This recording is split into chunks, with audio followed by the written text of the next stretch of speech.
चिल्लाने की आवाज कहाँ से आई? अरे जतिन जी आप गए नहीं अभी तक, आपको लेट हो रहा होगा ना।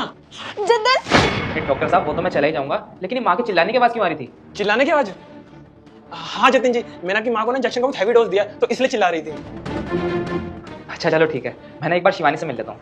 अरे नहीं नहीं, अगर आप अभी उनसे मिलने जाओगे ना तो डिस्टर्ब हो जाएंगी वो क्या है ना, मैंने आपकी बीवी को ना 4 बार दवाई दी है आपकी माँ जी को देने के लिए, तो आप अगर उनसे मिलने जाओगे ना तो कंफ्यूजन में गलत दवाई ना दे दें।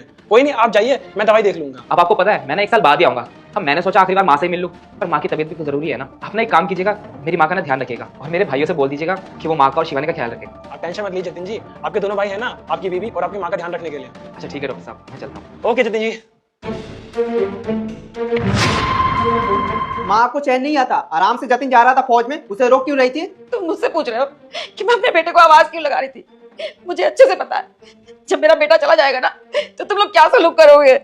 तुम दोनों को अच्छे से पता है मैं बीमार रहती हूँ, पर तुमने कभी अपनी जिम्मेदारी नहीं समझी। अरे मेरा वो बड़ा बेटा है, समझदार है, जिम्मेदार है। अरे माँ जतिन के नाम प्रॉपर्टी करी तब तक ठीक था, लेकिन जतिन ने करा नॉमिनी में अपनी वाइफ का नाम डलवा दिया। वो हमारा नाम भी डलवा सकता है ना, और इसने भी मना नहीं करा कि अपने भाइयों का नाम डलवा दो, मेरा नहीं।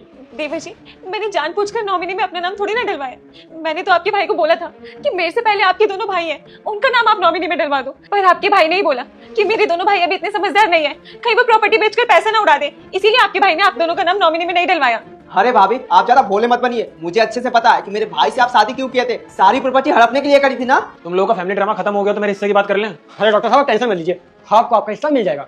फिर आपको अपना काम तो याद है ना, टेंशन मत लो, मुझे मेरा काम बहुत बखूबी याद है। डॉक्टर साहब आप दवाई लाओ ना, जल्दी से बुढ़िया को खिलाओ और सब काम तमाम करो। और रही बात भाभी जी की, इनका भी हम कुछ देख ही लेंगे, अभी खिलाता हूँ। दवाई दवाई कहाँ है? दवाई यहाँ है।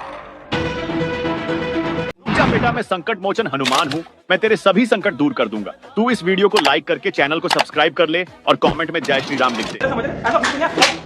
चुप कर डॉक्टर तू। और तुम दोनों को जरा भी शर्म नहीं आई अपनी भाभी और माँ के ऊपर हाथ उठाते हुए? अरे कम से कम माँ का तो लिहाज कर लेते, माँ है वो तुम्हारी। अरे उन्होंने तुम्हें पढ़ा लिखा कर इतना काबिल इंसान बना दिया, इसलिए ताकि एक दिन तुम उन पर हाथ उठाओ, उनके साथ अत्याचार करो। अरे क्या प्रॉपर्टी की रेट लगा रखे तुम दोनों ने। अरे अगर तुम्हें किसी चीज की कमी थी तो मुझे बोलते ना, मैं तुम्हारी ख्वाहिशें पूरी करता। ये सब करने की क्या जरूरत थी? अगर मुझे पहले ही पता होता ना कि तुम दोनों प्रॉपर्टी के लालच में इतना नीचे गिर जाओगे तो मैं सारी प्रॉपर्टी पहले तुम दोनों के नाम कर चुका होता, ताकि मुझे आज ये दिन ना देखना पड़ता।